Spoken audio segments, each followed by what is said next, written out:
Listen and subscribe to The Table of Truth on iTunes, Spotify, Stitcher, and Google Podcasts.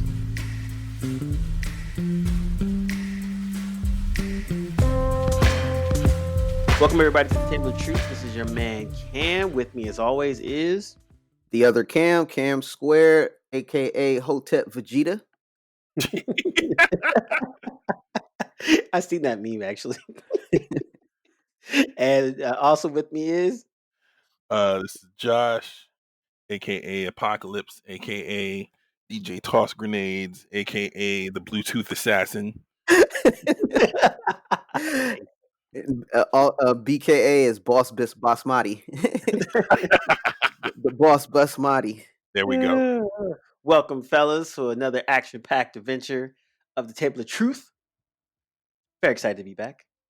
Very. We're still alive, so that's a plus. I know. Actually, that's how you started off. Actually, fellas, how you doing?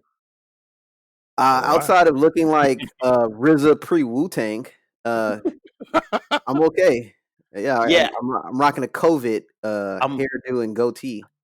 Yeah, it's crazy because, like, I know how to cut hair, and so, like, I didn't even think about the people that always go to the barber, like, because people go, like, weekly, so they're always getting a nice fresh cut and stuff like that. And then same with the beard, too, because I have nice trimmers and make sure everything's good. So, like, this whole time, I've been pretty decent. I do my hair weekly or whatever, but I will see my other friends who've been bald for, like, as long as I've known them, and now they got the freaking, like, just got out of Oz jail fro. Nice. They got the gray peeking through. They looking like Clyde Drexler when he played for the Rockets. Wow. Dude. Don't blaspheme. Don't blaspheme. Rocking that Clyde is eternal. Clyde is eternal. I mean, some of the entrepreneurial barbers are, making little COVID stops, talking to people ahead of time, and then be like, "Yo, I'm gonna be at this person's house for 1 hour. That's all you get." Wow. I mean, the spot around my way, they put up plastic shower curtains in between each barber chair.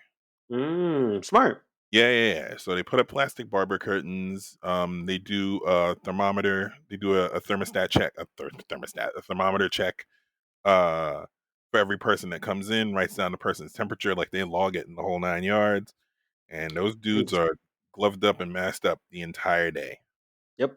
That's smart. Nah, if you want to keep a business, you got to do that. Especially in New York City, man. A lot of the places I used to DJ at, a lot of the well-known bars and clubs and stuff, they're all just shuttering, and it's to the point where it's like they're at a point. It's at a point now where bars that's been open for 30, 40 years are gone, but go to Times Square, freaking Chipotle's and freaking TGI Fridays and Applebee's is bubbling.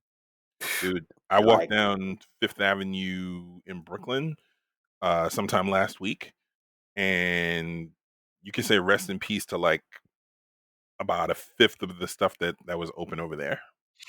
So bad. It's not quite a wasteland, and a lot of places are figuring out the whole the dining outdoors thing. So a lot of places, what they're doing is just building seating spaces in what used to be parking spots. Like they basically just bogarted the whole thing. Like, yo, so this is what we're putting up so that we can open up for business. So a lot of places are doing stuff in the back, and then in the front, instead of front of house indoors, they're doing outdoors in parking spaces in front of their establishment. I don't know, man. I'm not risking it all to go to Applebee's. I just don't understand. You risking it to go to Applebee's. You risking it all going to Applebee's before this. Yeah, it's even. I mean, I'm in the suburbs in SoCal, so they did the same thing where they just turned the downtown one street or whatever. They just they closed that street, and then they have like outdoor seating and stuff. And then there's like a neighborhood bar that's near us that's been open since 54 or 55. And they figured out they had a huge parking lot. They were always packed, so now they just turned half that parking lot into an outdoor seating space, trying to make that work. So, yeah, man, it's kind of crazy, dude. Like California has been spiking, and we're now, us and Texas are pretty much what New York used to be, and it's just, and honestly, it literally is just from people just being negligent. That's really what it comes down to. Because even around here, like when you go into places, people wear masks and stuff like that. But then if you're just like walking around. Like I do my morning walk every morning, and like it's literally me, this old Chinese lady, and an old white lady that have masks on. Everybody else is just out here willy nilly. I'm just like, yo, it's killing me. Jeez. Man, I don't get like not wearing a mask. At this I stage mean, of the game. yeah, especially when I go run around the park. I mean, yes, I'm tired. Yes, it sucks, but I also look at it as like training in a hyperbolic chamber. Like Basically. I was like, watch when this mask come off though. How many laps I'm about to do around this park? But Gonna hear it's me on crazy. on It's your left. true. On your Yep. left. That's gonna be Nice. me at the park without the mask. So I Yeah. figured this handicap is cool.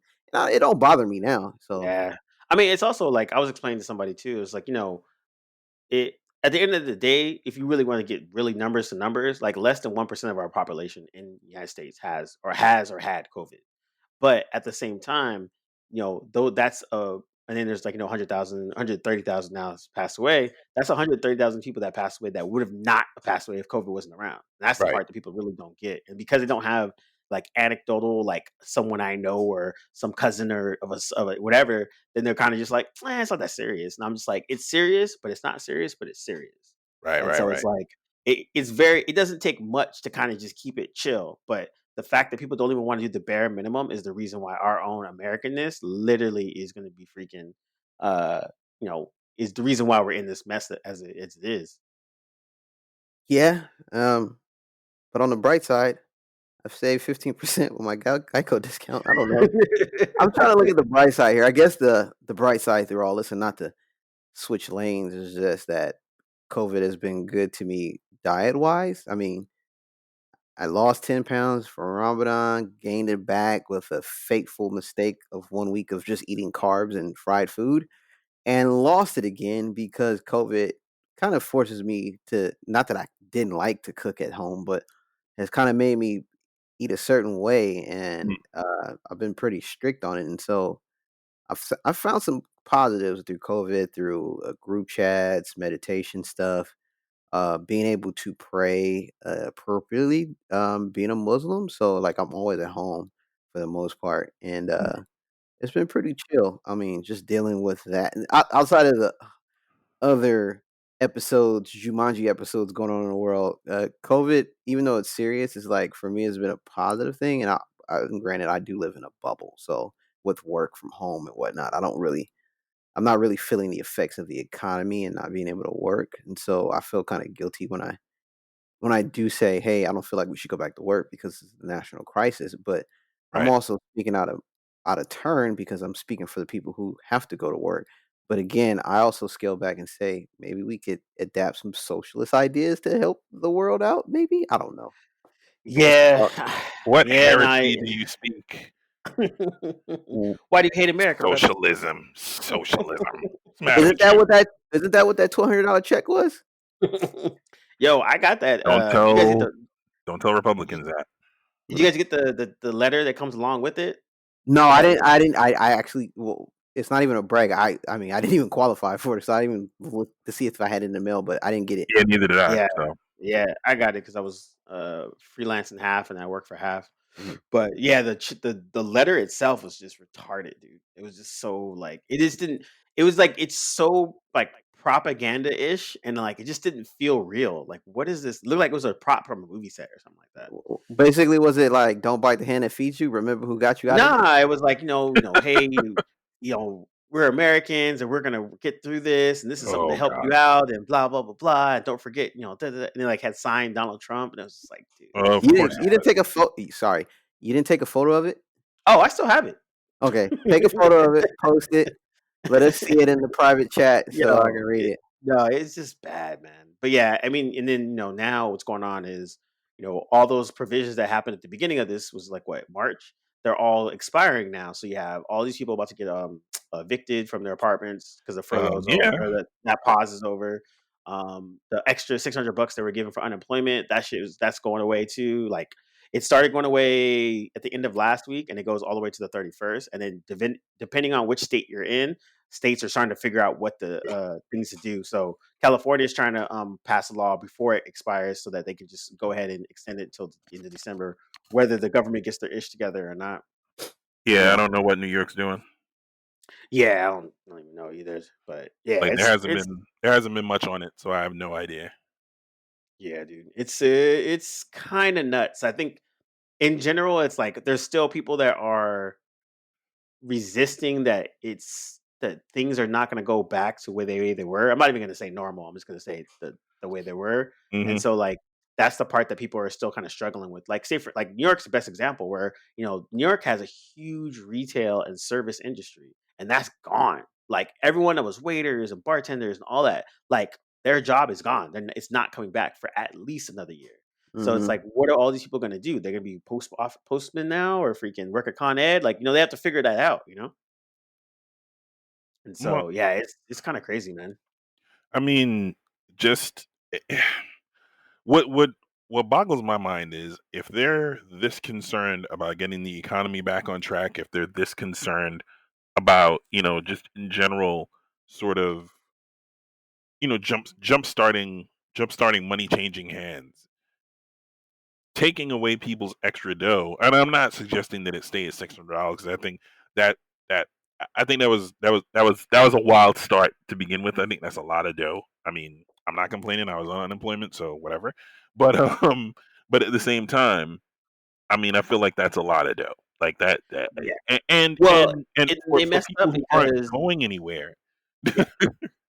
Well, they messed up because like when they did that, they didn't calculate that the people that would be on it are the people that are within those industries. So like the Right. majority of people that were getting, the unemployment, they weren't making that. So they were making more on unemployment than Hmm. they were in their regular job, which is Yes. another whole conversation in itself. Sure. And that just goes back to we should be having a standardized minimum wage of $15, that kind of stuff. So now if you're like I have a couple friends that are like they're younger, they're gamers and stuff. So yeah, for real, they got furloughed and stuff. So yeah, their unemployment check was definitely way more than what they were making at their job, and they're 24, 25, working at the casino or something like that, making 10, $12 an hour. So Right. unemployment is definitely more. But then if you're like say in the entertainment industry, you're a designer or something like that, then like you're basically, and then you went on unemployment, you're basically around that realm, but you're not that level. So if you were getting 600, that extra 600, that 600 gets cut. Now you're down to like, what is it, 270 something, almost three Hmm. or something like that. So Hmm. you went from $900 a week for 4 months to now you're getting like $300. Mm. It's like, yo, but it's that level of disparity, but also the level of lack of awareness from jump. Like in my head, if they would have actually calculated what people were actually, because like in, Yes. in in the UK, it's different. Like they do, I think they do. I was talking to Phil. They do like 70% of your pay. I think that's what it is for a certain amount, like 18 months or something like Hmm. that. So it doesn't matter what you make. You got laid off, whatever. You get 70% for a set amount of time. I think it's 12 to 18 months, something like that. But that makes it universal for everyone and it makes it organized. I'm like, see, that makes sense. Like, doesn't matter what you make, but you can get 70% of it, which is still not your full thing, but it's way better than what before, and it makes it universal for everybody. So just that level of thinking is like what we don't have in our government. So it's just Sure. like, dude. So, but it's okay. There's more important things to talk about, like who's getting mad on Twitter. People are getting mad on Twitter. I've never noticed Wait, Well, people do that. the right question is to ask, what are people getting mad about on Twitter for? so before we get to what we're going to talk about, one small anecdote. So, on Twitter has a large like artistic situation. A lot of people are on there, blah blah blah. So, anyways, one artist was basically saying how hey, when you want to get better and you want to do some things, like you really you still got to be good. Like you could put in the time, you can have 10,000 followers, all that kind of stuff. But like at the end of the day, if you wanted to get a job in the industry at this high level, at a pro level, you got to be good. And so a lot of users didn't like that. They're just like, well, we worked hard and blah, blah, blah. Like, who's to say if we're good or not? And then the artist is like, I mean, if you're shitty, dude. Like, you still got to be good. And that was like a controversial thing that a full on conversation in threads about. And one really accomplished concept artist kind of broke it down. And she's like, look, unfortunately in this kind of time you have to basically let people know like yes, I recognize that you're working hard, but you still got to be good. You still got to Yeah. do your homework. Hmm. That's how I feel about, uh, being a uh, part-time film guy. Yeah, I'm glad our people making movies, but it's still got to be good quality movies. Are you At the trying end of to the day, Yeah. besmirch the name of the classic Joanna Man? Well, see, wow, wow, I'm just wow. saying, like, look, I'm all about supporting, and this could go into a whole deeper rabbit hole, but I'm all about supporting. But I just don't. I'm not going to support anything, and there is a sentiment amongst the community who's like, well, you don't hold the same standard for the non-black folks. I'm like, yeah, I do. Bad movie's a bad movie. When it comes to my personal opinion of how art, like, do I want to support everything black, and especially in this climate? Hell yeah, I do. But I'm gonna be You're gonna be critical of objective about it. yeah, I'm gonna turn Vegeta and call out names, Queen and Slim, that are not good movies Yeah. Out. and don't encapsulate what's really going on in the street. But I digress. Anyway, carry on. Peace, peace, peace, peace, peace, peace. Finger Well, snaps for me I just saw a whole conversation about uh Love Jones and how it's really not that good of a movie, and that shit was hilarious because now. it was not like it wasn't true that what she was saying, but it was just funny the passion that she had. That is a landmine, though. If you step on that, you better be prepared for the smoke that follows, because She was like, people it was toxic. love. It's a toxic movie. I I mean, people love that movie like they quote unquote favorite rapper's favorite rapper, Yep. which Oh uh, God. which both can be toxic at various degrees. And Yep. for the audience that doesn't know, if you're a Twitter person like I am and follow certain people or pay attention to the news, you may have Mhm. or may have not heard that Talib Kweli, who was once championed as the person who fought the online racists on Twitter, has now been ridiculed for kind of harassing black women. And from personal experience, I don't know about the harassment, but I have heard of a story or two of, I think, Rez, who used to tour with him or perform with him, had some issues with Talib. I don't know. It was about music and some other personal stuff. Well, I don't know the details of that. However, I personally used to follow Talib because I'm a fan of Black Star, Most Def. I'm a fan of his work with High Tech, et cetera, et cetera. But I just noticed, man, it was like every time I look on my timeline, man, Talib is arguing with somebody aunties or like somebody about this, that, and whatever. And I thought it was just me. And I personally DM'd a couple folks and was like, yo, what's up with this Talib dude? Why you always arguing? And they just like, man, he been like that. So I don't know. I muted him, blocked him, and I just let him go off, and he be arguing to be arguing, and then finally, I think the last straw was this user named Maya Angelique, and she had posted a tweet that was made to address colorism and desirability politics within the black community. Now I Mm. looked at the tweet, but I don't know. I'm maybe I'm not that smart. I just didn't. I don't know. It was just a conversation I wasn't ready to engage with, and I didn't look into it. But apparently Talib Kweli, because he was on that list, I guess he searches his name, and man, like when you search your name, you're always asking for it. So, Yeah. True. but I think he searched his name, saw that, responded, and he had quite a few words, choice words. So, and then he was harassing her. They were going back and forth, and then people were kind of just looking at Tyler like, "Yo, you need to chill, dude." And like I said, I muted him and I hit people up, and it was basically like saying he's just a grade A asshole. The my earthy friends, my earthy female friends, favorite rapper Earthy is the sounds so nasty, but go ahead. I know yeah, my my incense and frankincense and myrrh type women, out there. Uh, this is your favorite rapper harassing black women at that. So I don't know. And allegedly, quote Mhm. unquote, he had some entanglement. See what I did there? Well played. With Well played. I hate that that's a famous, word. famous or infamous Sarah J. And those who are familiar with the culture know who Sarah J. and her resume is. But yeah, that's Talib. What a week. Jeez. In fairness, Are you about to before defend your Brooklynite? I gotta rep for my Brooklynite. Yeah. I All mean, right. Good luck. in defense, Talib has always been this way, and any perceived offense, anything, and if your name lands in his mouth, I mean, if his name lands in your mouth, rather, know that he's gonna say something. Like if he gets hold of it, it's gonna be smoke. That's just how he rolls, and he's always been this way. Like pre social media, I can't tell you how many times I came across like a conversation where like, yo, Talib was at a show and dot dot dot dot dot dot dot. You know, because he got wind of something that somebody said and he didn't like it, and so he aired them out on the stage because that's just what he does. Um, at this point, I'm used to it. Like he's just that's who he is. Like if he takes offense to something or doesn't like something you said, he's gonna air you out. That's just how he moves. So he's an asshole. I will not co-sign that.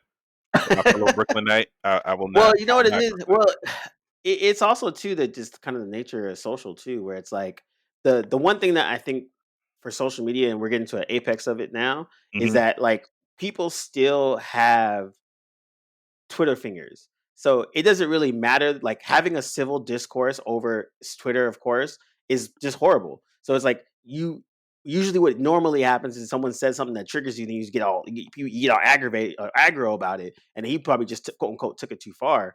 But and then what it made it worse is that I'm reading up on it too, as a lot of his followers were starting to attack her as well, which just Oh makes it God. even worse. So it's like it doesn't even matter if them two have beef or whatever the disagreement is. Now you're bringing extra quote unquote followers that are like waving the flag and all that dumb crap or whatever. And that's another thing that happens a lot too, where you like me and Josh can't have a Twitter war back and forth because now I got my homies are just trying to get at you too. So it just doesn't matter. And then also in this, literally the how the climate of social media is, what's going on in the world, like picking a fight publicly on social media with another person, a black woman, is not necessarily the greatest thing to be doing. Whether you're right or wrong doesn't matter. Period. So basically it just kept being negative. Every time I read up more on it, I was just like strike, strike, strike, strike, strike. It doesn't even matter if he was even close to being right. Like it doesn't even matter anymore.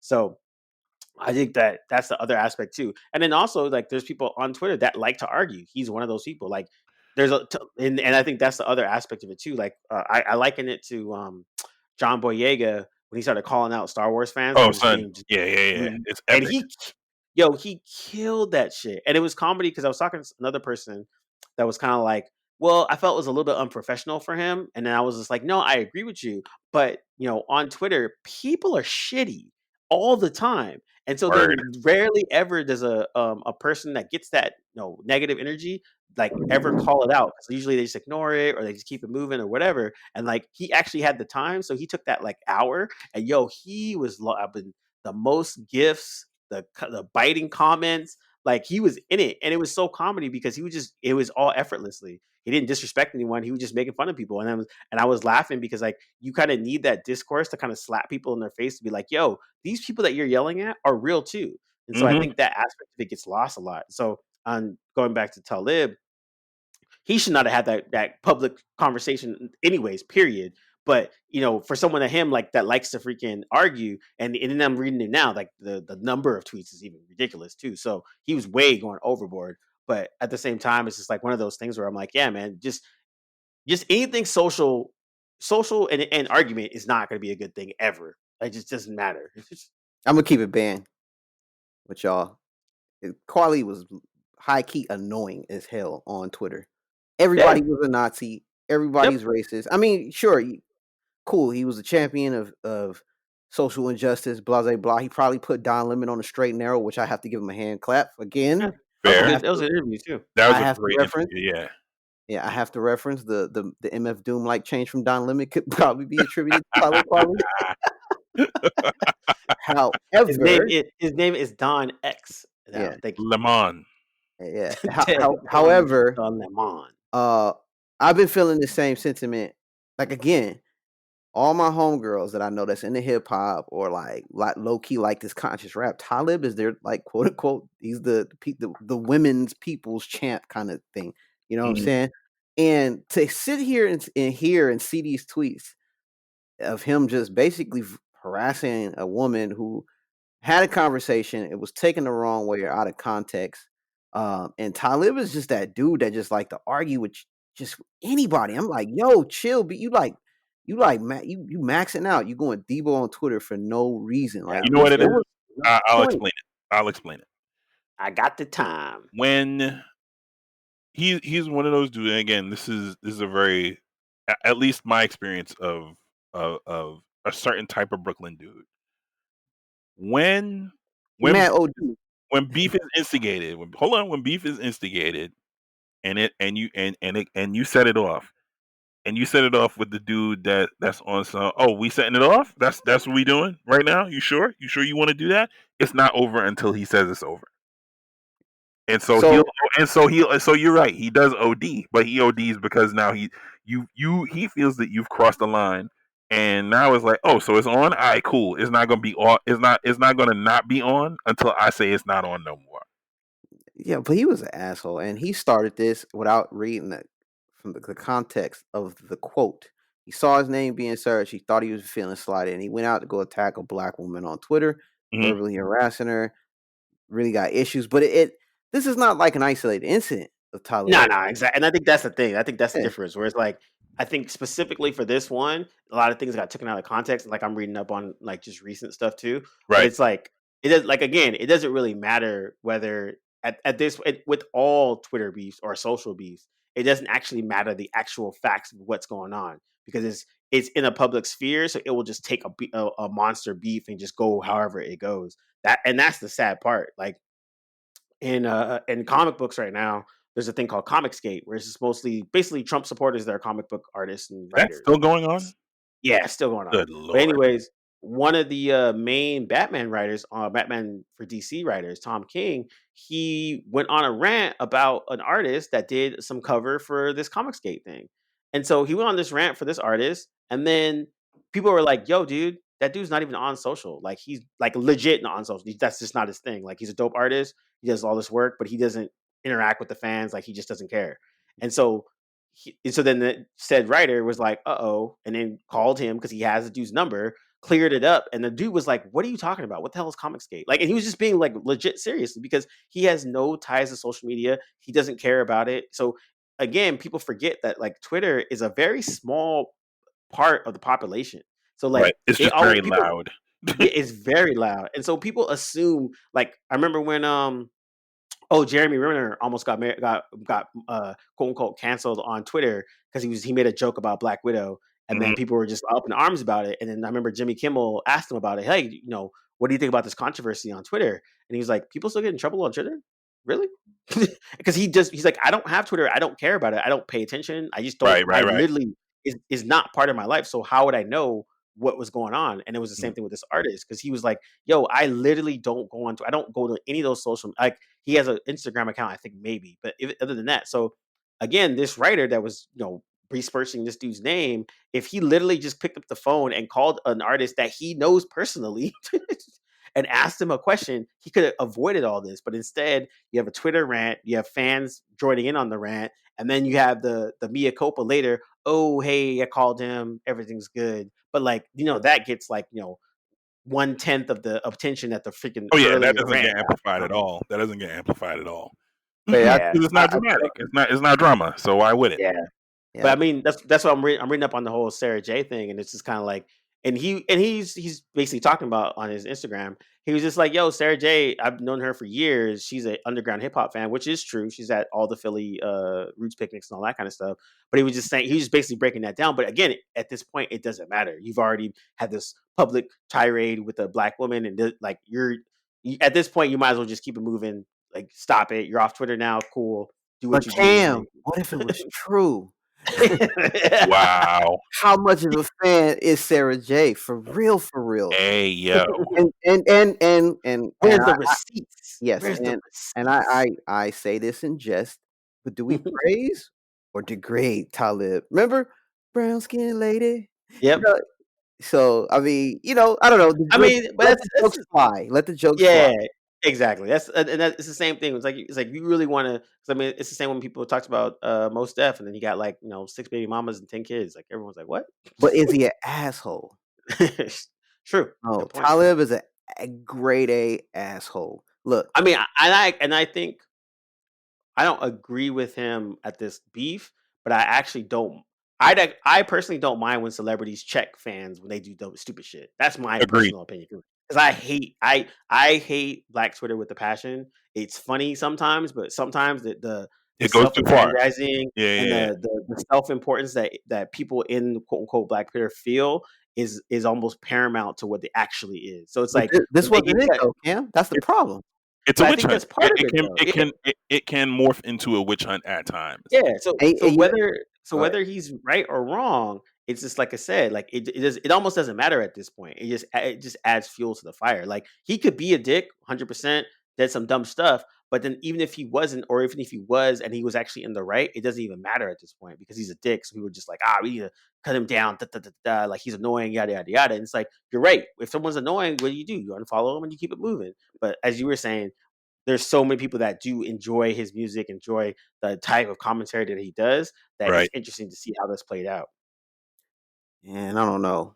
Uh, again, no one tried to get him out of here when he was arguing with the ancient ancestors of Egypt, or like the racist, or like I swear to God, man, he Ada, argued. I He'll actually argue. agree with them on the Ada DOS people because they were being freaking straight up dicks. Like that shit No, was stupid. it's not the fact that like I mean, like if you arguing about some just stuff and Mhm. righteous stuff and stuff that like calling it out, cool. You know what I'm saying? But it's like, yo, man, like you gotta tone it down, man. You arguing like to be arguing with like somebody auntie for no reason over like candy corn or something like come on, bro. Like, Yeah, he's why that are we guy. having? Why are we like?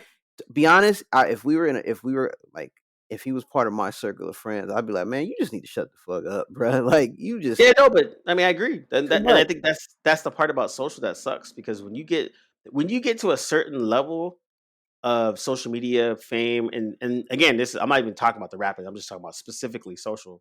Then there's like there's a certain level that, like you said, like there's certain stuff you shouldn't even just even talk about or even like speak on because it just brings you back down to that level. And I think that's the part that I remember when when Chance the Rapper, he got engaged to his girl and he was like super excited and he was just being all like happy or whatever. And then a dude DM'd him like super negative, just on some like, "Oh, your girl's ugly, blah blah blah." And then Chance responded to him because he's probably in his feels, a big old paragraph. He's like, "Look, man, I'm just trying to celebrate being in a union with my woman who I love and blah blah blah blah yada yada yada."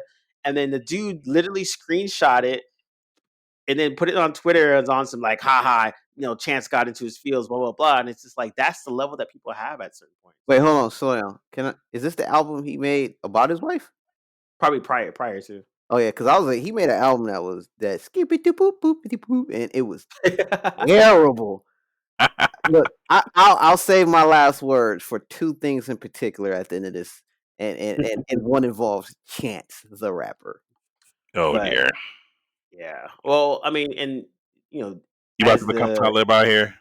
Is that Nah, what we about to do, Cam? I'm not about to subtweet you and come at you 500 times and call you a Nazi because you don't like bananas. You know what I'm saying? I don't know. I mean, look, who like to argue with the arguing of arguing? Quali. yeah. So that's that Wow. guy. You know what I I'm saying? mean, like I said, His I get favorite it. rapper. I have been around it my entire life, and You don't get low he's key annoyed? no. You know what it is? You know what it is? I figured out those guys either they fall into two categories. Either they're just hyper argumentative, and Caribbean people, being Caribbean, I've also this sort of in the Venn diagram of people. Caribbean people can be this way too, but either argumentative and just argumentative for argumentative sake, or argumentative because they want a dead beef. Like, yo, I want to put it out there that I'm that dude and I'm gonna beat you to a bloody pulp. Like when you're dead and stinking, I'm still pounding on your grave and throwing dog crap on your grave. Like he is the latter. He is that dude. Unfortunately, I don't think he's figured out that social media doesn't work that way, and I don't think he really cares. To be 100% honest, he does not care. He's just like, yo, I am going a scorched earth. Like when you set off beef with me, scorched earth. That's where we at. That's how it's going down, and that's how it's going down every time. And it doesn't matter how thin I have to spread myself to address perceived offenses, perceived or real offenses. if I have to carry on 5 arguments at the same time, I'm gonna carry on the 5 arguments at the same time because I'm that dude. I think And this the move it to Patreon was actually pretty smart. say again. Yeah, okay, hold on. Pause. Uh, he said he left Twitter to go to Patreon, and now it's behind a paywall. Man, I muted you on Twitter for free. Would you think I'm about to pay to see you talk Exactly. No, nonsense? but that's the point though. That's the thing He that got suspended off Twitter. He's twisting the story. He's trying to make himself the victim. But see, that's the thing though. But he's doing like the porn chicks were smart off of this with the OnlyFans and all that kind of stuff. And so, like for reals, he's actually pretty smart because if he goes on to Patreon, $10 a month, whatever. Say he gets like 1,000 people to follow him, 700 people to follow him. Like he had a large following on Twitter. He don't need everybody, but if he gets a hardcore solid audience, that's that's coin right there that you can actually use and monetize. Where Twitter was free, you just ranting for nothing, but now you can rant and actually people can pay for that shit. Hey, Right. So actually, for the people that actually are with it and down with it, that's a smart move. hey, you know what? I hear what you're saying, but like this whole capitalistic view of bettering yourself and like this is gonna make it things better. No, you still an asshole with money. Like that's just plain and simple. You be a human. You know, like Talib was not a great human on Twitter. Whatever the thing is, you know what I'm saying? He could be smart doing this, blah, blah, blah. At the end of the day, you are who you are, man. And Talib was low key getting annoying on Twitter. Some people muted him, and then all these stories start coming out. Who know this dude from firsthand experience? How much of a dickhead this dude was, and especially towards a black woman. Like, come on, bro. Like, you supposed to be the embodiment of like protecting our queens. You know what I'm saying? Or whatever you use in one of your lyrics. Like I like Most Def anyway better. But anyway, I digress. What I'm just saying is just man, Tyler just got need to be a better human being and quit BSing and trying to make himself look like the victim. And cool, he went to Patreon. That's cool, good for him. Godspeed, peace be with him. But he just needs to chill. And him not on Twitter is no sweat off my back. So Yeah, and I think that's the thing where it's like at the end of the day, if people that rock with them will follow them, and people that don't. And I think it's almost better that way. I think I'm glad that people are starting to be wise to that and just kind of doing it. Like when Ta-Nehisi Coates, he was on Twitter and he was fucking dope. He was talking oh about man. he was on black shit and he talks about comic books. That's literally all he talks about. And then he got into a public feud with Cornel West, which was retarded in the first part, but it was good because once he left, he was like, "All right, I'm out," and he just bounced. And it sucks because he was actually a person on Twitter that you wanted to have, Right. and Right. so and that's the thing that sucks. So, but at the same time, like I think that's the thing about Twitter, like people kind of forget, like they have this access to people that they didn't really have, and then different celebrities use it at different times. Like Chrissy Teigen is a good example. Like she, basically built a whole brand just off of Twitter and parlayed that. Whether you like her or not, that's what You all she's right over there, done. Cam? And You all right so over there, Cam? 'Cause that was but a heavy to that sigh. credit, though, that's the thing. So that's the interesting part about to me for social media is it's like, people are especially when it comes to Twitter, like you're the one that picked up click follow. So you're following that person for that reason. So like for you, it ain't that serious. You're like, all right, you're annoying, boom, done. And you kept it moving. But for a whole legion of fans, they're still gonna rock with their person and then follow them as they do their thing. Right. Who like to argue in the natty to the alleys of the valley? Quali. Who like to see a good gripe at night, but me at night? But Quali. as an Let's over go. 40 rapper, what else are you gonna be doing with your life? Uh, I don't know. Eating washed up. Being washed up, 40 at 40. Was okay. Before we get into this subject, yeah, man, being 40. Josh, you've been primed for the VIP section of the 40 Club. We just got here. True. Uh, but it's just weird. Like I'm 10 years from 50. I'm 30 years away from the year 1990 and 20 what 30? Mm. Right? Or not 2050, excuse me. I can't even count. 2050, 30 years from 2050, right? That's just wild numbers to me. So, with that said, a lot of my favorite MCs are old MCs. So, Well, anyone yeah. young, my favorite ones. But what was the list, Cam, that came out? You remember? Oh yeah, it was on Level. That's the one that did it. So they basically did, who's having the best rap career after 40. And I give them props because they kind of uh they quantified exactly what they were trying to do. So like one of the things they said was like, all right, look, this is rappers that are over 40 that's put out work after 40. They're not talking about beforehand. So like a good example was they had um, Three Stacks, but he hasn't put a rap album out since he turned 40. And then another example is someone like E40. He's 52, and since he's from 40, he's put out like 22 albums.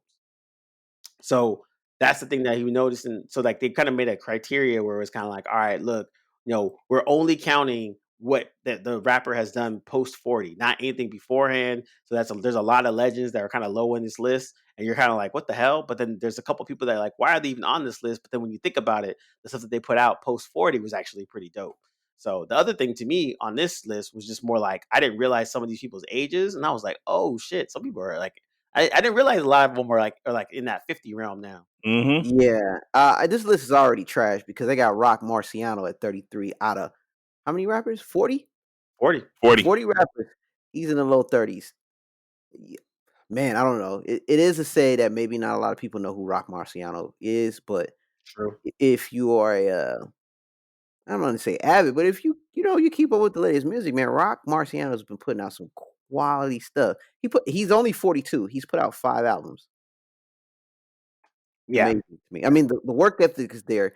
So to see him there, because he may not be the big name like Andre Three Stacks, but as far as if we're basing the criteria of the project's release, the best project and the best song, and he put the song that was from Freddie Gibbs, I think, or Griselda. No, this is off his album. Sorry, they had 3 things, but out of a 4-part criteria: his age, obviously, projects released after 40, best project released after 40, and best song released after 40.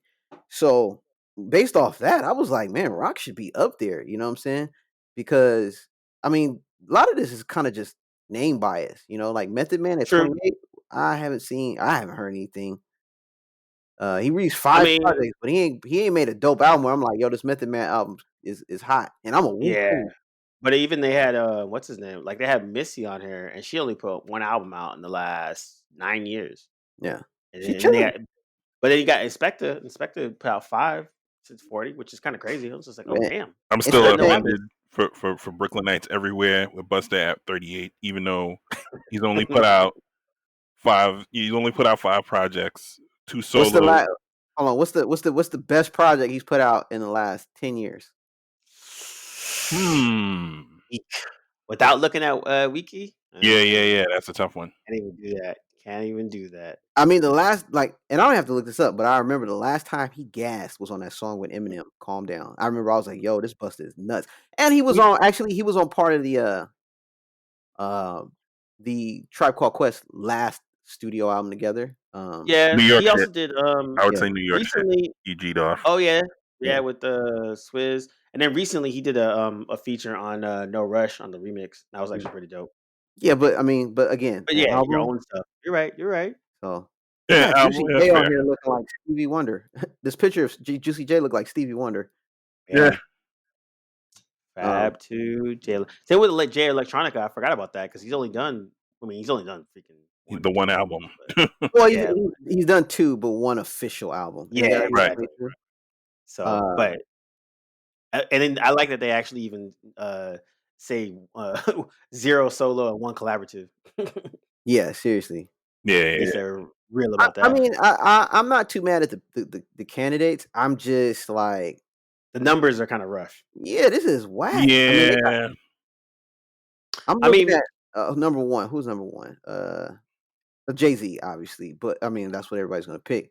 But I guess when was the last good Jay-Z album? 444, and that was 2-3 songs for me. Yeah.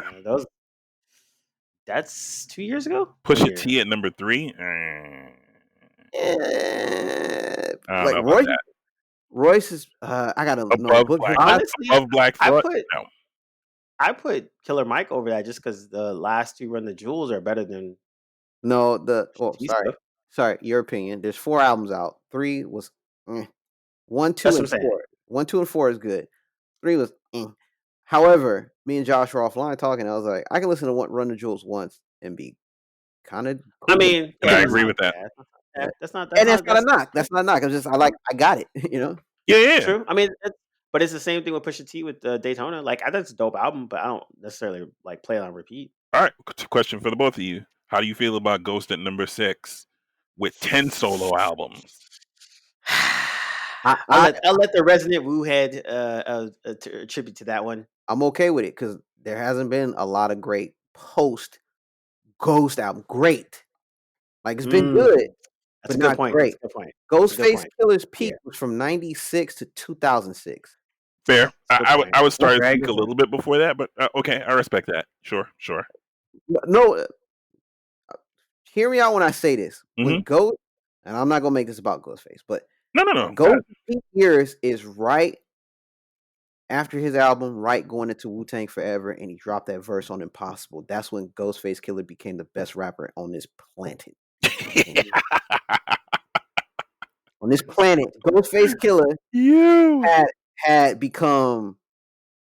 That man was talking about what's the song? Mighty Healthy. When he made that Mhm. Supreme Concept, bruh. Ghostface to me turned level 4 Super Saiyan, and he had an incredible run. You heard him on a bunch of stuff. Sure. However, the latest Ghostface album, they're good, they're solid. I'm a fan, but I'm not gonna sit here and champion and say he should be number 1 because he put projects out. No. I would No. argue. I mean, I'm not mad at the list, but the latest installment of like Royce's last album, Book of Ryan. I think Yeah. is that the one with the dollar? That was Yeah. not a good album. Yeah. I mean, the primes are better than those ones. Yeah. Eminem, really? I don't Yeah. know. I Rick would put Ross at number 8. No. lower or higher. I wouldn't. Lower. I would. He. I don't think he's top 10. Mhm. On this list, he has the most like hits post 40. I would say He only has Was 2 that- albums. Two. Yeah, he only has 2 albums that's a good post point. 40. What was the last great Common album? I think Common's too high. What is he? Last, I mean, what has he done besides be the Don Cheadle of hip hop? Wow. What does that even I mean, mean? B was. You know what that means.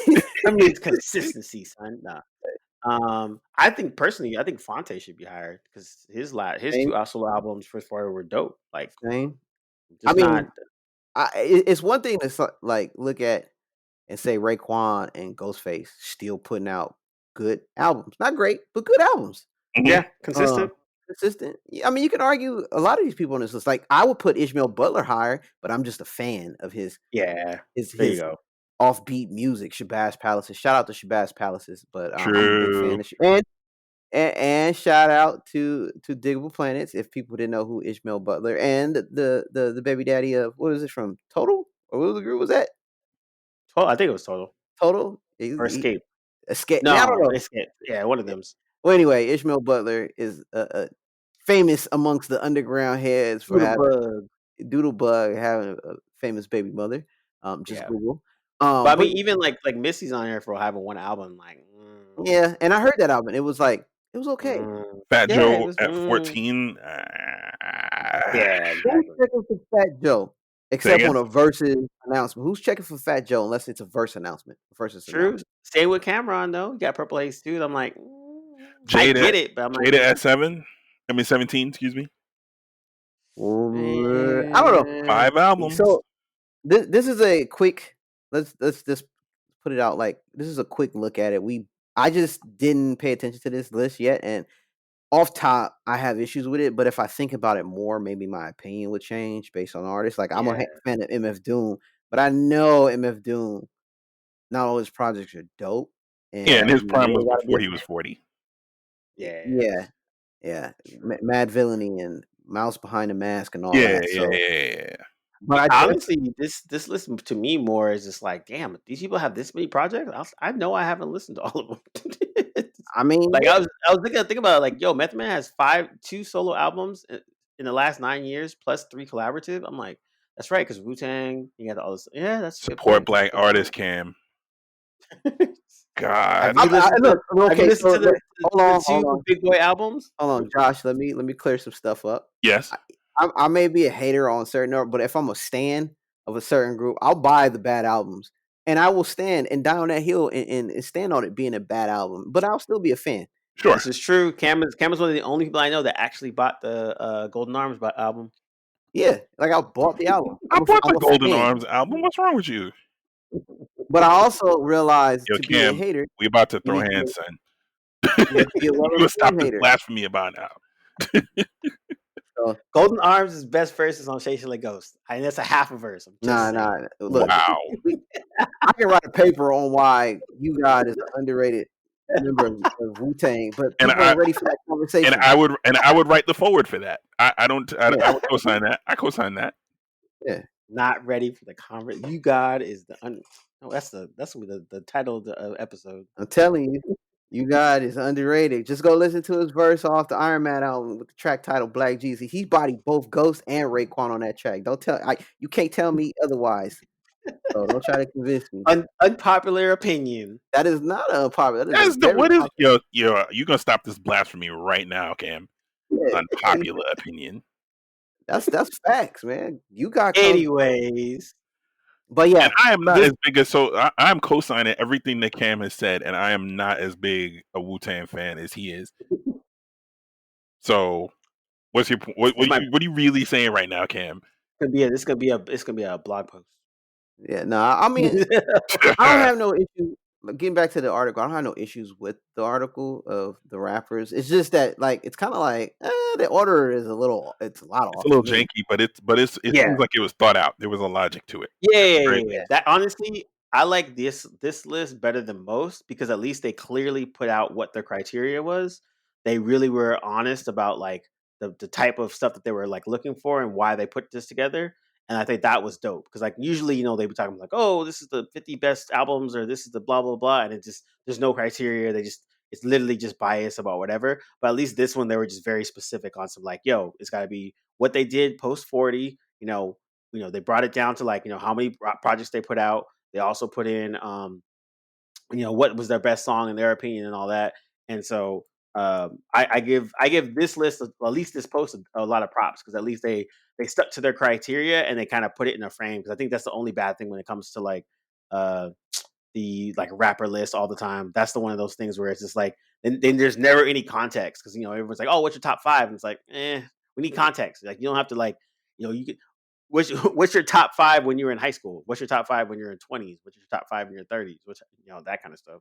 Well, yeah, I think this list landed a little different just because usually what Cam will do, just so y'all don't know, just so folks understand, Cam will send us links to top whatever lists strictly as grenades for the chat, just so that he can see the world burn and watch us argue and yell at him for having posted a whack list.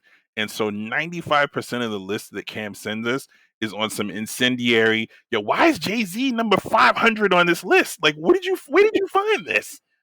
So, and grinning behind the keyboard. I'm chuckling the whole time. You hear how he's chuckling right now? This is Cam behind the keyboard when he sends that nonsense. See, this is the part where we've had video, I'll be sipping tea or actually sake. Yeah. I don't know. I mean, these are all credible MCs at one point in their career. And I would just flip the order because like E40 got tons of projects, but all his projects are great. Yeah, right.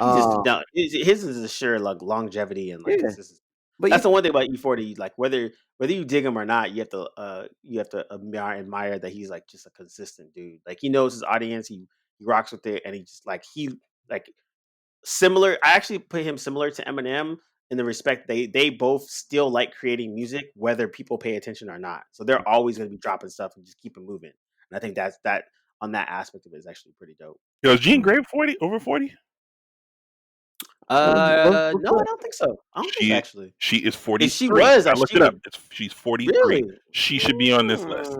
Exactly. Yeah, because that Jean Grae. Wait. Has she made an album since she turned 40 though? That's a good point. It's not a solo. What was the one that you put me onto with her and Quell? That was fire. That was a wicked album. All right. If we want to count that, then yeah, sure. Yeah, that would be the one. Yeah, that was dope. Shout out to Jean Grae. Yeah, she's good, man. And you know what? It counts because it is an album with both of them on it. It does count. Because I'm looking at 100%. studio albums under Jean Grey. Everything's Fine is a collaborative studio album with her Sure. and her husband. So that is her Yep. album. I So put she should yeah. be on this list. She should be on Yeah, that list. yeah, you could shoot. You can kick off Missy for that one. I don't know if No, I I would kick mean, Missy I off. would kick Missy off because she has projects. She's over 40. Yeah. However, Yeah, but she only got she had that one. kick off Andre 3000. Yeah. Fair. Been too Zero long. zero It's been too long. projects. It's been too long. Yep. He appeared on is it appearing on Frank Ocean's solo with half bars. And it was an amazing verse. 100%. Indeed. Which again furthers the point that Dre's features are better than most people's. I listened to a mixtape that was just Dre features, and I was like, this is a dope album. Yeah. Because they cut out everyone else's verse. They just put out just his features. They just put it all in one mixtape. I was like, this is dope. So, but he's happy. He's a creative director over in Soho, enjoying his life. So, who's this? Big Dre 3000. Oh, he lives in New York now? Yeah. He's been there for about 5-6 years now. So, like, before all the craziness, but like, yeah, if you were in Soho just hanging out because his office is there, he would just be, hitting the bodega, getting the freaking bacon, egg, and cheese, and running around. Like, you see him all the time. Like, that's why there's always like really random pictures of like Dre 3000 with people in New York, because he's legit just like he works. He's a creative director at his fashion place. So okay, yeah, I've seen he was in the fashion, but it was just weird because he was turning into like the black Bill Murray. He would just pop up with a flute in a random 7-Eleven. Yep, Yeah, pretty much. I was like, I think that's Andre 3000. Let me go take a picture. Wait, it is Andre 3000. And every person that does that though, like he's like, yeah, what's up? And they're just like, holy shit, it's you. He's like, yeah, what's up? You want to take a picture? All right, cool. But yeah, man, he's been like legit chilling in New York for like 5 years, just hanging out, working and doing fashion shit, and just like he'll like he said he dropped a couple like random verses here and there, but like I think in the last interview he was just talking about it. He's like, yeah, I have no interest because no one's doing work that inspires me to do work, which I respect. If you're not really inspired, then don't do it. Like it makes no sense. You'll basically end up being like Eminem, basically. Is that a shot? Saying that sounded like a shot to me. Low key. Eminem hasn't put anything great out in a while. Not like it's not good, but it's just not great. Like, I didn't say that. Detroit and I'm not. I am not disagreeing with you, but I'm just that's not for me. I'm not an Eminem. I'm not like I like Eminem as a rapper. I think he's dope, but I don't think I'm not checking for him on a daily. Wait, Jean Grey is married to Quelle Chris? Yeah, that's her dude. I didn't know that. Yeah. Damn it! The album was dope. The album was really dope. I'm there hurt. is. I think there is a. Is it a Desus and Mero episode? She's on something. Yeah. Yeah. Actually, they were on when the album came out. Yeah, and she was talking about the like you're married to Quelle Chris, like he's a dope MC. How does that work? Oh, maybe she was on more than once because I don't remember that. Yeah. No, that was dope. That was dope. Like that was a real like. You're the one that put me on to Quelle, so I was like looking at some of his older stuff, and I'm like, yo, this dude's dope. Yeah, he's a little off sometimes. It's not his own. You need yeah, exactly. You got to be in the mood and the ear for that style, but he definitely does some dope stuff. And that's why I was like, and then when they did their collaboration album, I think she balanced out the weirdness and brought in some good, because she's dope, and she has her own quirky style at times as well, and like you say, it balanced out nicely. Yep, 100%. So yeah, I definitely put that. I put it on this list. Yep. Anybody else missing? Kind of like, gun to my head, I can't think of anybody because I guess what are my old rappers that I'm checking for? I'm not listening. I'm not looking for an AC Alone album. He's different. However, he's done some dope shit though. But you're right. You're right. You're right. I'm gonna segue into this. It said that AC Alone on the latest Blue and Exile album. Oh man, it's good to hear AC's voice back on some tracks again. But again, most of my favorite MCs from Wu to Nas. I'm checking for a Nas album, but some of them I'm not checking for. So unless they come out and I see it on the timeline, I'm not like actively waiting on one of my post 40 50 now rappers to come out or anything. If they do, cool. If not, I'm still looking to the new guys and the new work and new stuff that I've been hearing lately, which has been very good. But yeah, man, it's just wild. I don't know how to rate this list, to be honest. I'd have to sit here and think about it for a few days. $1 Million Grenade. Yeah. $1 Million Grenade. Should Puffy be on this list? If he's rapped and he's got an album, sure. I mean, honestly, the albums that he put out post 40 were kind of cool. Like they're fun to listen to. They're enjoyable. Like They're we all know he doesn't write his own rhymes and stuff, but like but he's an if you MC. listen to him, yeah, exactly. Like Okay, He's the fair. Dirty Money album, that was actually a solid album. Like Press Play, all that shit is I solid. ain't say all that. I didn't hear it, but I'm just saying that he's I've very heard, good. as a DJ, I've listened to it, and like the Press Play album is a good like poppy rap like in the club album. Like there's solid tracks in there. I mean, Same that's with Dirty cool. Money. Like He it's deserved to not. be on that list as much as I deserve to be on that list. And I'm close 40. I've rapped. Wow. I got an No. album. I'm on some songs. I did a video. I used to be in movies. You know? Yo, hello, good It's my morning. fourth That's a hard album. track, man. This is my 4th album. I can Wait, put on that list. did you guys watch the DMX and Snoop versus? Some of it. Yeah, it was very entertaining. Yeah. Well, let's give the audience a little tidbit, because we in the group chat. I felt like, and I'm the East Coast guy, but I had to defend the honor of Snoop Dogg, and I had to let some of the people in the chat remember, like, yo, you forget Snoop got like not 4 decades, but he's been in the game long enough to 25, right? Yeah. Almost at least 25 years, at least. 25. So At least. he has a catalog that's well beyond the Hungry Rapper. He's adapted his career very well. But I always say his first album is like bulletproof. You could play the whole album against DMX whole catalog. But that's not to say DMX couldn't hang, because let's not forget going down a deeper rabbit hole, sorry. But there was a post that was in our chat about the final 4 of the top seeds of each year, like 98 DMX, 93 Snoop, et cetera, et cetera.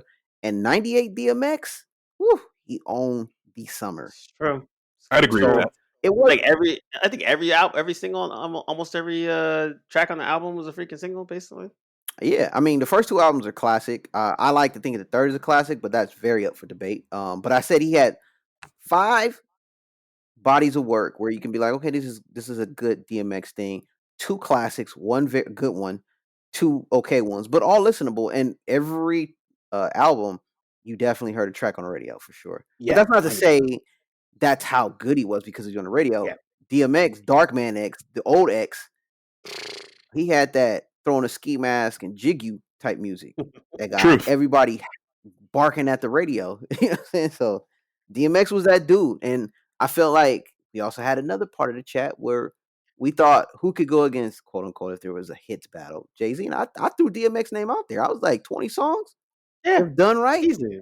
20, right? Yeah. Yeah. I can see it. Or Snoop. I can see 20. 20. 20.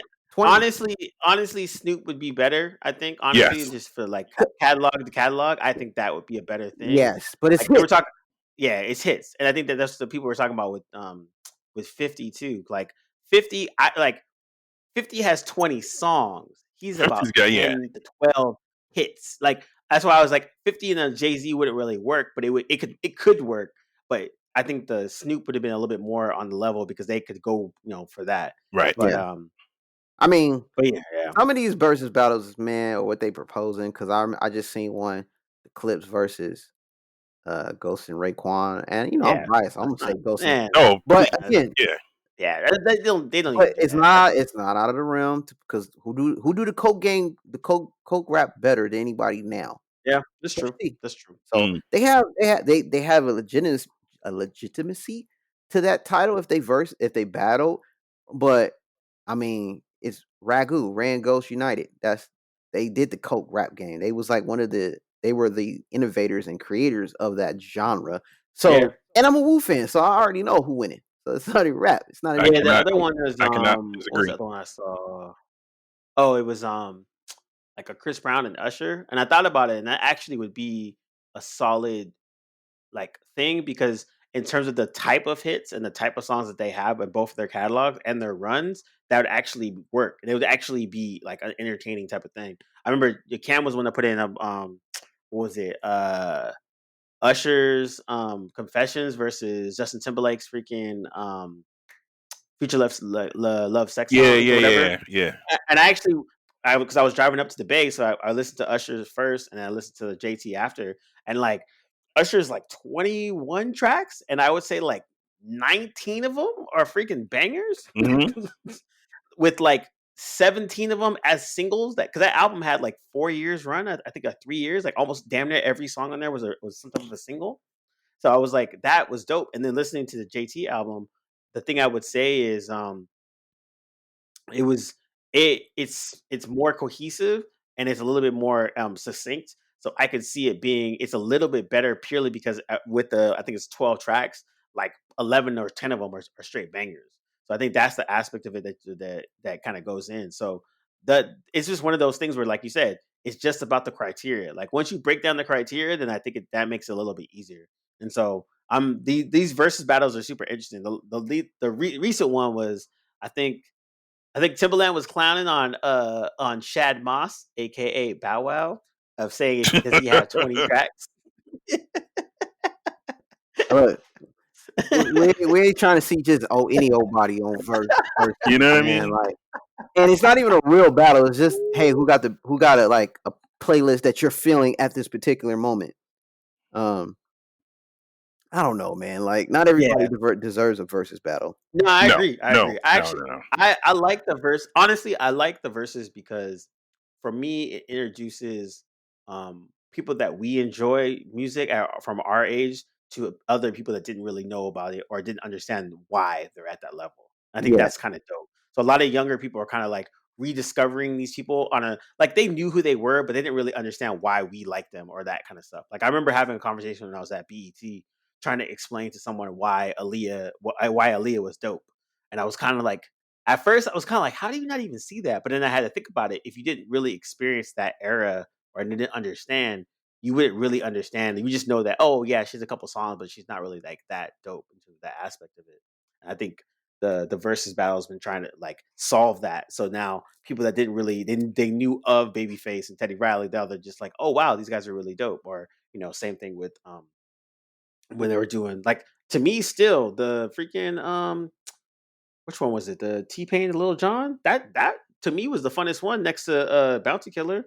Like those Bounty Killer and the T-Pain and Lil Jon, those are the two ones I thought were the most fun. Yeah, it's cool because you get excited. People are wondering why you're getting excited over two Asian DJs playing beats. or me reminiscing, doing a Caribbean dance in the bedroom, listening to Bounty Killer and Shaga Sha. He's like, So, rewind see select you. that. But it's cool to see the younger. I don't want to sound like I'm old, but just people under my age react to us reacting to these like our music. So. Mhm.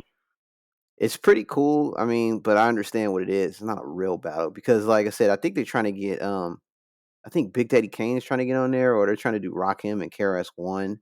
Yeah, I think it was. Or, Yeah, I've seen KRS winning Big Daddy. I've seen KRS Big, and I would Rakim. like that one better, honestly. That'd be Big fun. Daddy. The Big Daddy said he told Fat Joe he's down. So. Oh yeah, But it's all about Rakim. It could probably be better. Yeah. Well, big. Okay. In the spirit of old school battle rapping, I don't know if Rakim wanted that smoke from Big Daddy Kane because True, 100%, Big Daddy 100%. Kane was a battle rapper. That's just my 100%. personal opinion. Yep, However, yep. I'm not going to disrespect the god Rakim. Yes, this is true. This is true. Because if it's playlists and albums, they both got that would be a good mix. Large Professor versus Q-Tip or something. Ooh, that'd be interesting. Mhm. Large Professor, maybe Large Professor and like Madlib or like Madlib and Jay Dilla. If Jay Dilla was alive, that's the only. Oh yeah, that would be true. Battle of the Giants. And honestly, I would give it to Madlib. Honestly, maybe. Oh yeah, out the gate, I would give it to Madlib. Maybe. I'm a fan of both.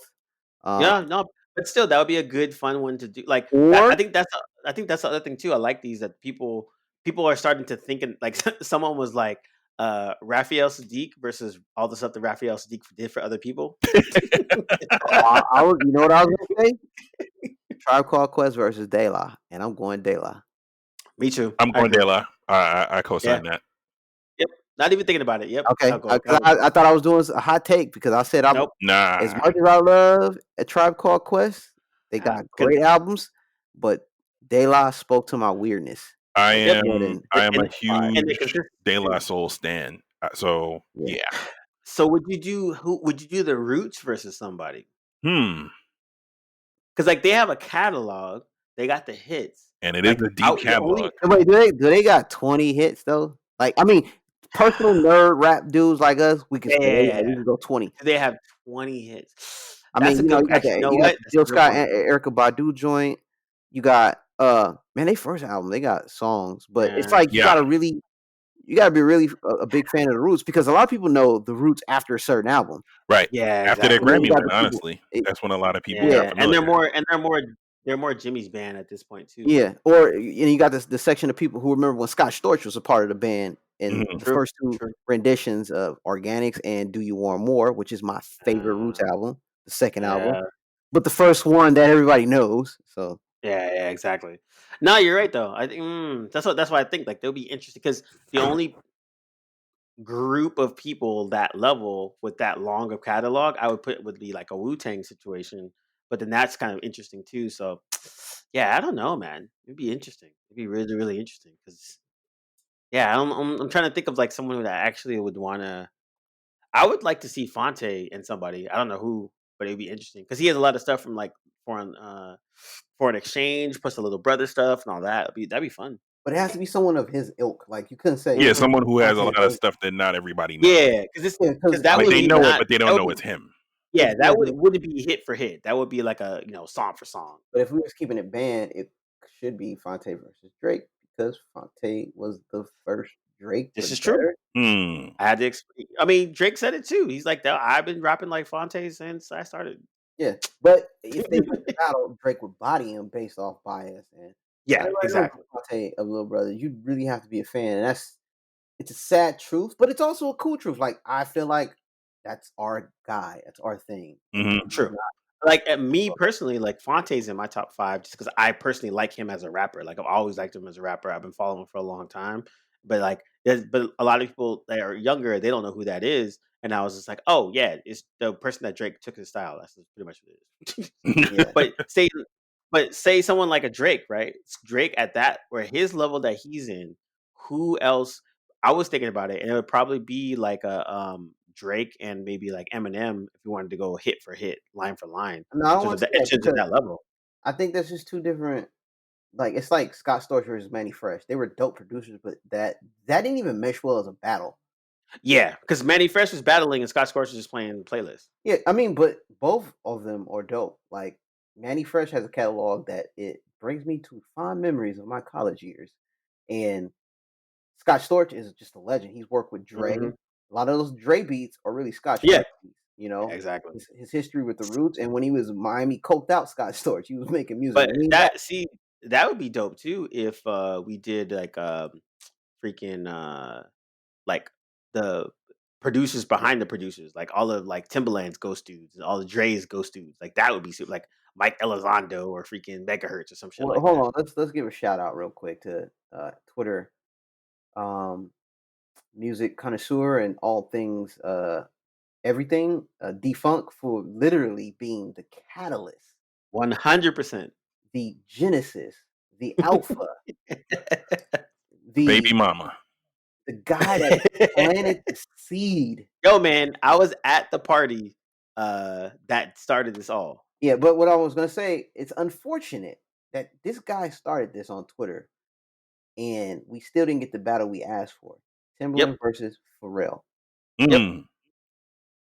That's the battle we asked for.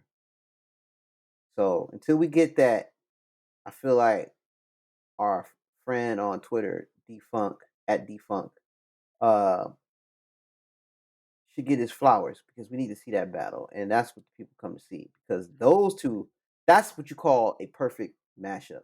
Both got hits, Yeah. both Oh got yeah. that same realm. You know what I'm saying? Like Both got like it's like darts. you battling, yeah.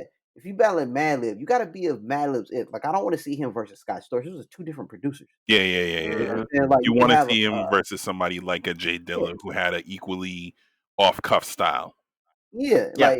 like I want to see Alchemist versus Mobb Deep, Prodigy from Mobb Deep. Mm. Yeah. That should be dope. Because That'd be really low dope. key, Prodigy got some R&B Yeah. cuts that I didn't realize he And produced. then Alchemist is just longevity wise and consistency. He's Yeah. always on it. Like But I he's don't think just Alchemist would do it out of respect to yeah. He actually said it. He talked yeah, about it. yeah, They were kind of putting his name in it. He was like, "Nah, I'm good." yeah. But Nah, like the original battle. I mean, the party that we went to was dope because it was we were sitting there and it was Timbaland Neptunes, but it was also but the emphasis was on the non hits. Mhm. So like they played all the hits, but the emphasis was on all the stuff that they produced that you might not know. So like even Defunk, like he put a playlist together of like Neptune stuff, but this is the other stuff, like Yeah. the B sides and all that. And it was really dope because he made it like he basically was doing all the stuff that you might not know. You might have known that they did it or they didn't know, but it was dope because it showed the longevity of the catalog. And so that party was Timbaland versus Neptunes, and this shit was dope. Like it was super fun, great music. I think Fonte was there. He came there with his girl. He was like just happened to be in town, and it was just a dope. It was like small little bar, maybe like 200 people, maybe 250, but it was just a dope party, like fun music, great vibes, and like that. But that's the kind of level, that's how those old New York parties would be like that. We have that. We have the Prince versus Michael parties, Mm-hmm. also super fun. They were just like, and what people don't realize is like those parties weren't just Michael Jackson and Prince. It was Michael Jackson and Prince and friends. So anything that they touched was Yep. also in there. Covers. And, Yeah. and that's what made it dope because it's like, as a DJ, if you're playing one of those parties, you have to really think about it and really do your homework. Okay, I know Michael did a bunch of vocals for this track and this track and this track off these artists, and then he would pull that in. So it's like people actually really did their homework and really put the time in to do that. And so I think like I appreciate the verses because it really kind of throws back a lot of our favorites into the mix. But like the one good thing that Defunk has did and from that party was just kind of reminding people that like all of our favorite producers and rappers and all that stuff, they have a bunch of music, especially the b-sides and all those Mm-hmm. like features. They're like legit, you could do a full mixtape just off of freaking Busta features, like period. And the same thing with Dre, and like shoot, I'll even put Ja Rule in there for his like short little stint. 10 solid Ja Rule features. Not saying it's gonna be dope, but I mean he has hits. We do not acknowledge him. I would love to Ja Rule and 50 just for the jokes. As you Just for meant, the jokes. as you brought up Neptunes, what random album they produced popped up on my head. That Khalees album, I think it was Wonderland, was it called? Yep. That they Yep. produced. Yep. Yep. Holy crap, that's a good album. Woo! Mm. Yep. Oh my god.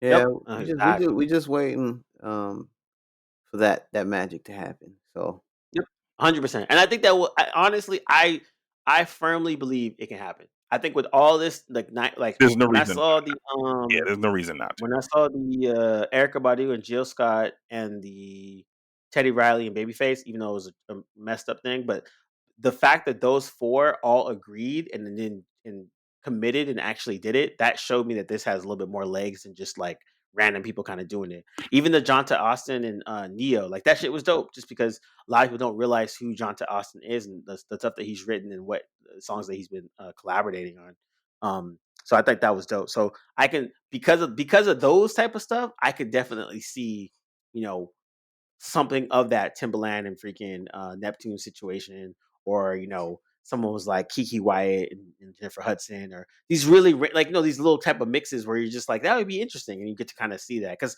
I've been bumping the verses playlist on Spotify freaking pretty heavy, honestly. hmm I ain't gonna lie. When I heard that Jill Scott Erykah Badu, I felt like a doula. I you, felt like the you washed in the frankincense and myrrh yeah. I and felt like I sage, lost all my zinc just listening to them. Wow.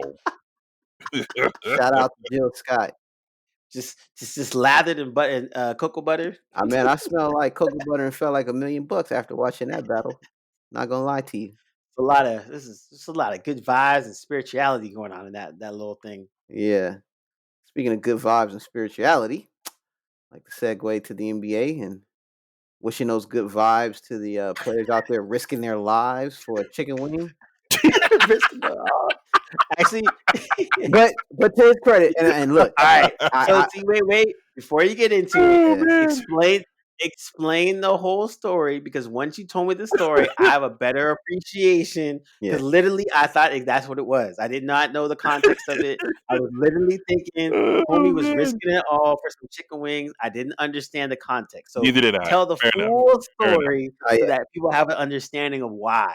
You have Fair the enough. floor. If you You haven't have been, the floor. yeah, if you have not been following sports, I don't blame you, but the NBA has basically resumed business as usual, and what the NBA is doing is making a collaborative effort with Disney World or whatever, and they're having their games in Orlando, Florida. Players have to go into a bubble before they can pass through this bubble and play together and resume the season. However, people have left the bubble, the NBA bubble, for various reasons, for whatever matter. And one of the more popular teams in the league from the Western Conference, the Clippers, have a player, certain player who plays for them at point guard, Lou Williams, who left the bubble for a family emergency, and he was gonna come back, and you got to go through the whole quarantine and whatnot. But what leaked was somebody at the party, I think Jack Harlow. I'm not familiar with who this person is. Took a selfie with Lou Williams, and he was masked up, right? There's alleged pictures of him not masked up, whatever. But he had his mask on, gloves on, so he looked like he was doing a big thing. But it didn't look great because the optics was he was just going to a family thing. However, it comes to find out he also stepped out to a strip club. So it's kind of funny when you hear player leaves bubble to attend a family emergency, but stops off at a strip club. The optics don't look good.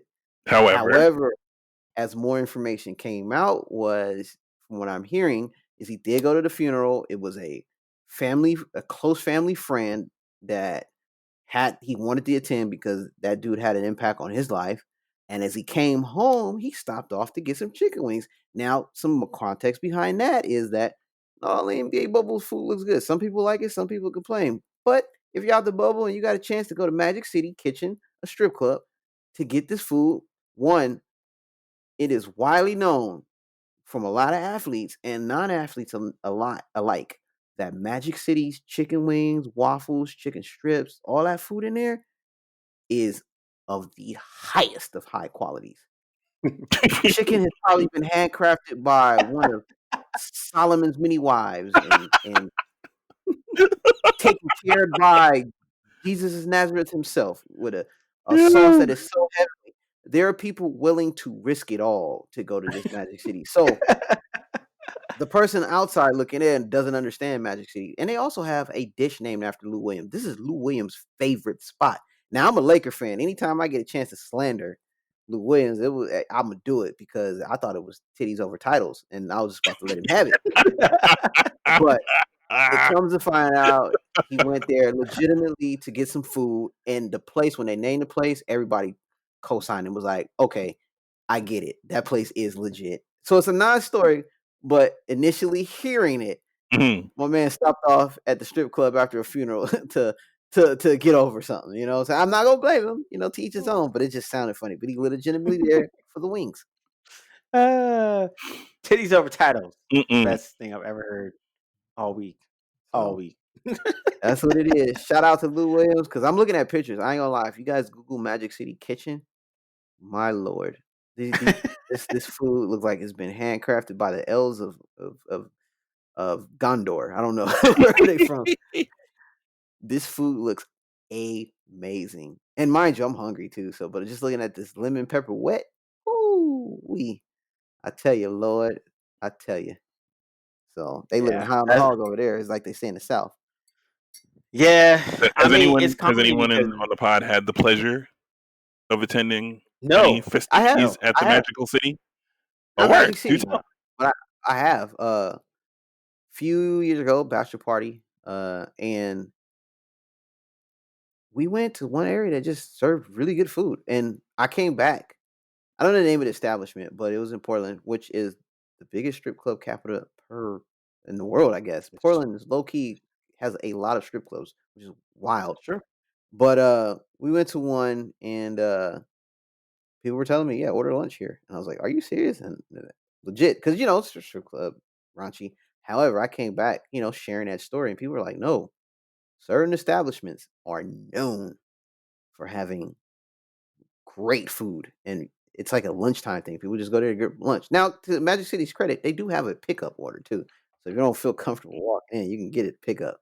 But it is a known fact. Certain establishments do have really good food, but there is a sense it's like, oh, nah. I mean, it's normal. I thought it was weird, but it is normalized in certain areas. And Atlanta, uh, known for their adult entertainment, do couple it up with amazing food in their establishment. So, Mm.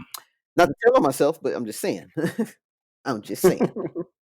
Copy that. Copy that. Yeah, I'm just Makes saying. sense. Makes sense. So we're letting Lou Williams Wait, off the hook.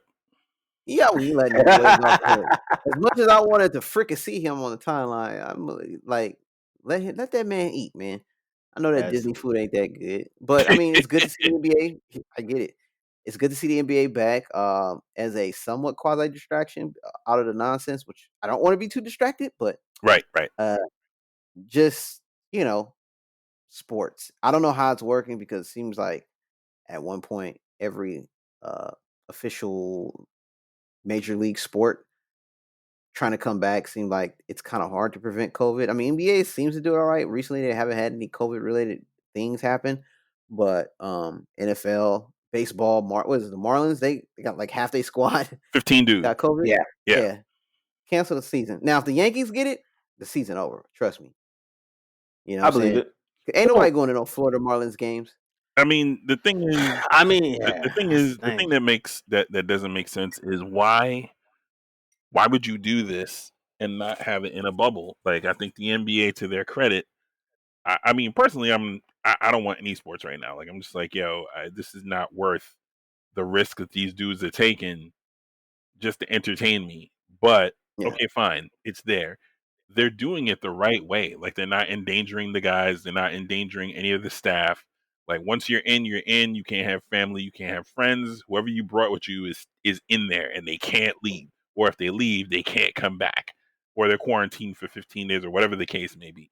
So they're doing it the right way. So what I don't get is, with all the fanfare around how the NBA did it, why would you not do the same thing and take the same precaution and follow their lead? Because MLB basically is just like, yeah, so you come back, we do spring training, and you'll quarantine for 15 or 14 days, and it'll be fine.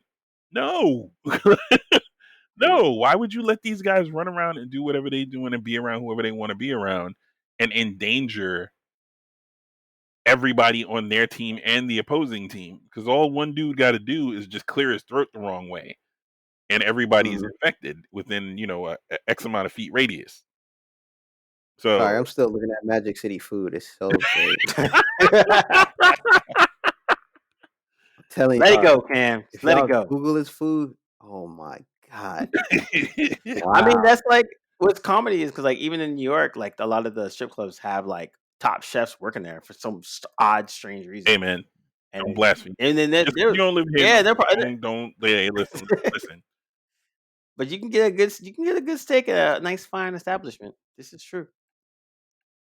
This is known. man, I gotta get off this page, man. This is crazy. Food looks off the hook, and that's That's just like the food. I can't even imagine what the actual establishment provides, but the food, chef's kiss. that's like I had lunch with Paul when I was in San Francisco and he went to was it Gold Gold Club. the Gold Club. Yep. He's like, yeah, we're going to lunch here. I was like, at a strip club? He's like, yeah, man, it's good. I'm like, really? And I was skeptical, but the shit was good. Yeah. Wild. Super uh, wild. But NBA's Okay, back. I don't know who's gonna win it. I hope I my was gonna say, Lakers win it. That'd can be we tear cool. you away from the food, Cam? Is that okay?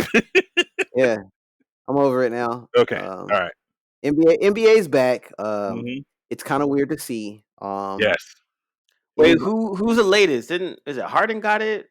I think he's fine. Westbrook, The somebody latest, got it. yeah, Westbrook I think got it, Westbrook but was the last dude. last dude. But it's been Mm. relatively clear. But I don't know who's gonna actually win. I'm rooting for the Lakers, but there's probably like 3 or 4 teams that's got a real serious chance. But the way this season has started, there's a lot of wild cards based on if anybody gets COVID during the playoffs. And they're playing playoff game, or excuse me, kind of tune-up games. Mhm. Oh, You know what I'm word. saying?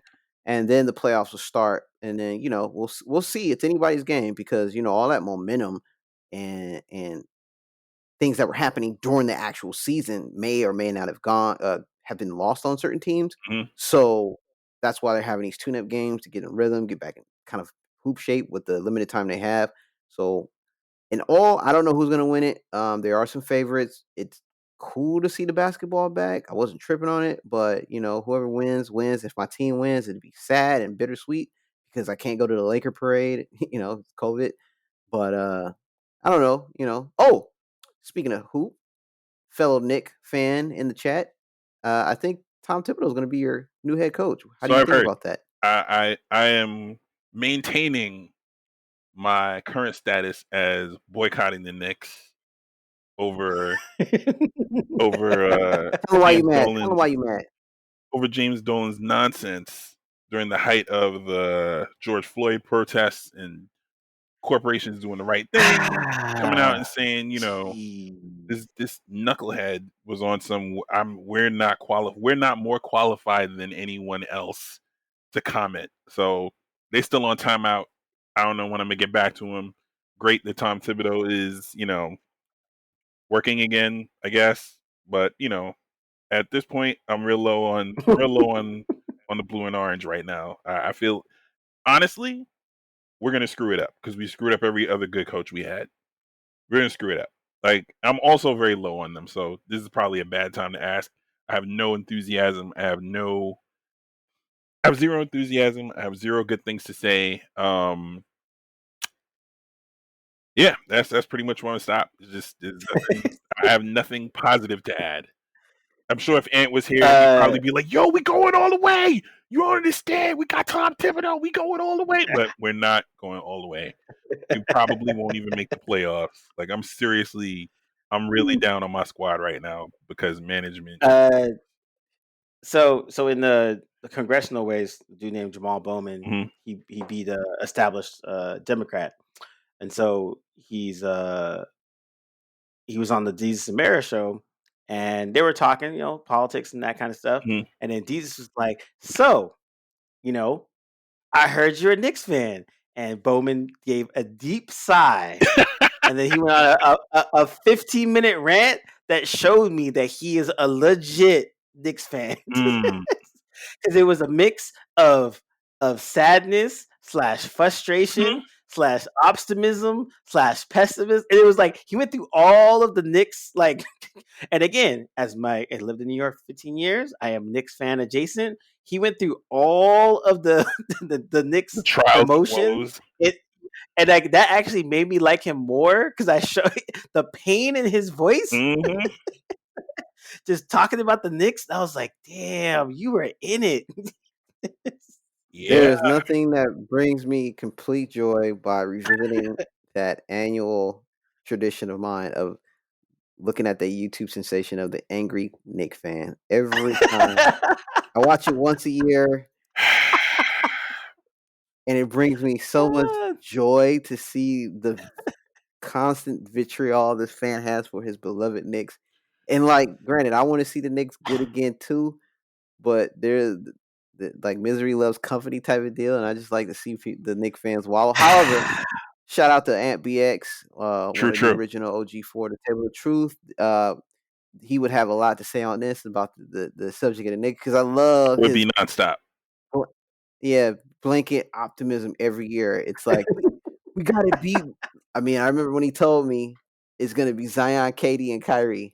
I remember that.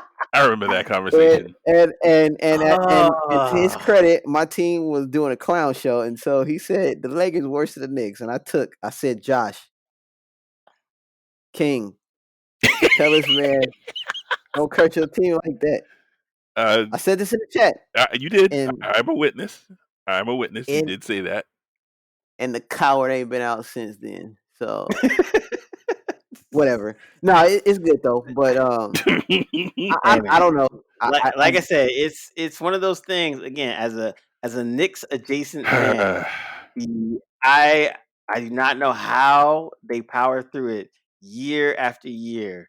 It is a testament in in I don't know sadism or something because Yo, they give you no hope and no optimism year after year, but yet they still ride for them. I'm like, man, that you guys have shown me what true fandom is. I mean, yeah, I ride for the Knicks, no question, but I think Dolan's remarks last month are a bridge too far. As a black man, I can't co-sign. I can't do it. It's a Mm. bridge too far.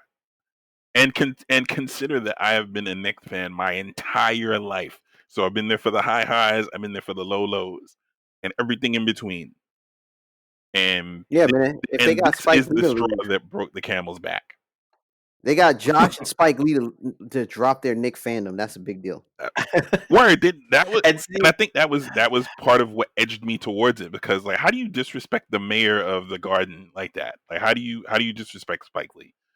Like, yeah, this no, you're James right. Dolan, I don't know, man. I really don't When know. they did the Oakley stuff, I was just like, You're right. It's wow, you another, guys really yeah. don't There was care. a series of things that just kind of has chipped away at my ability to be to be the usual hardcore stan that I am. Like I will die on the orange and blue hill that is Knicks fandom, but I can't with that. I can't with that last one. That great they got Tom Thibodeau, but I I can barely put on my Nick jersey in 90-degree weather. Like it's one of the few tank tops I got. I can barely make myself put it on. I mean, again, um, Nick's gonna Nick. So That is accurate. Well, also too is in the like when it's back to Jesus and Mero when they had Fat Joe and Jadakiss Yes. and they're watching the draft and you saw real time. I thought that was like the best snapshot of like Knicks fans because like the amount of hype and optimism Hmm. and then the crushing defeat I mean, and Jadakiss is a and yo, the pretty low key. rationale. Jadakiss is a pretty low key dude.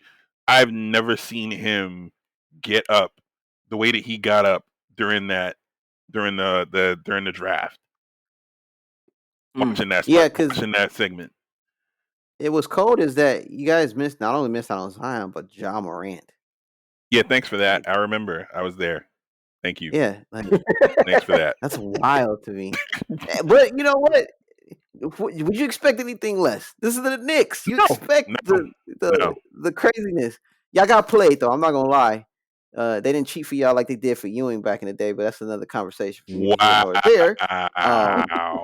But y'all should have got one of the two picks. I felt like it was y'all year to get at least one of those two players, and the NBA played y'all. That was uh Adam Silver, right? Yeah, Adam Yes, Silver. I was that's gonna Adam. say David Stern, but he wasn't the commissioner for a while after that. So, but I'm yeah, gonna Adam see Silver you. played You know y'all. I'm on hiatus because they on timeout because that shot across the bow just now would have started a whole other line of argument.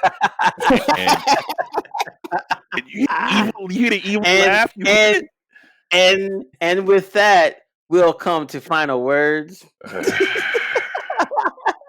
Yeah, I don't know. I'll start off. Don't worry, people. We're gonna if all of the sports gets their act together, which we don't think they will, but we'll have a special sports episode because there's a bunch of sports we didn't even talk about. But don't worry, we'll come back. We'll make sure. But yeah, final word, Cam, set it off. Just be safe in 2020. Self care, awareness, what's going on out there, and lastly, rip John Lewis. Um, Indeed. I didn't always agree with his politics, all of his politics, but he was a bad individual, man. He stood up for a lot and stood up for us. So rest in peace, and that's about it for me. Josh, you guys have final words? Piggyback on Cam's condolences to John Lewis. Definitely rest in peace. We all stand on the shoulders of that man and people like him who man got his skull split open for crying out loud during a protest and kept going. And like that wasn't like his last protest on some that's enough for me. I'm out. And has been an example of what you're supposed to do with your platform once you like once you ascend and you reach a certain level of notoriety. So definitely rest in peace to him. And I guess my other final word is Oh, yeah, James Dolan, I'm gonna choke you if I run into you in the street. Like seriously, you just killing me. You're killing the Knicks. You're killing everything I love. And I never thought I'd agree with Spike Lee, but I'm with the dude, man. I'm with him. I'm with him. Like this is Ant is gonna have to cheerlead for both of us, for all of us. You Just see what the Knicks have done to my boy? We got him opening up. you know what I mean? Sharing all kinds of wild feelings. Ugh. It's gonna be all right, brother. It's gonna be all right. This is a safe space. I know. We didn't I have know. like a Knicks special, dude. Just a Knicks special. Everybody can just have a nice circle and everybody talk about their feelings. And we can all have it over some Magic City wings. Exactly. Well played. Yeah, my final word is, hey folks, stay healthy. This month has been a very testy and trying month for me, so I've figured out that I think I need to. It was good to hear. It was good. This was a good month in terms of a lot of the stuff that was the ups and downs, but then also persevering through those ups and downs and making sure that things would still come out on top. So holding to my tried and true, hold on tightly, let go lightly mantra. Definitely learned a lot, and it was always a good thing. So in general, hey man, got you might have some little ripples in those waves, but keep on moving, keep on moving. I'm into that. Amen. Bonus Yeah, man. final word. Shout out to Beyonce releasing yet another movie on Disney Plus at the end of the month. See, I lucky I didn't go on my Hamilton route. I'm gonna leave that for another day. Purposely didn't bring that up on purpose. I purposely didn't do it myself. But since Disney Plus came on, that triggered me. Whatever. Catch me My on fault. Facebook for the fade about Hamilton. My fault, man. I'm sorry I brought that up. I should have left Disney Plus alone altogether. I'm sorry, Cam. I know we still got to do our what we've been watching during the COVID. Oh yes, coming soon. The Table of Truth binge list. Yeah, that's actually gonna be a good one because there's a lot of stuff that we've all been. And the list keeps growing. It does. We're still home. We might as well do the summer one and then come back for the fall and do a fall one too, just because that's we're not going anywhere, guys. I was gonna say, are we gonna have a second wave Table of Truth binge? What do you mean second wave? It's the first one. We haven't even finished the first one. First wave came back like Jordan with the 4-5. Oh yeah, fair. Yeah. But yeah, so thanks for everybody for listening and all that good stuff. The Table of Truth, and we out. Later. Peace.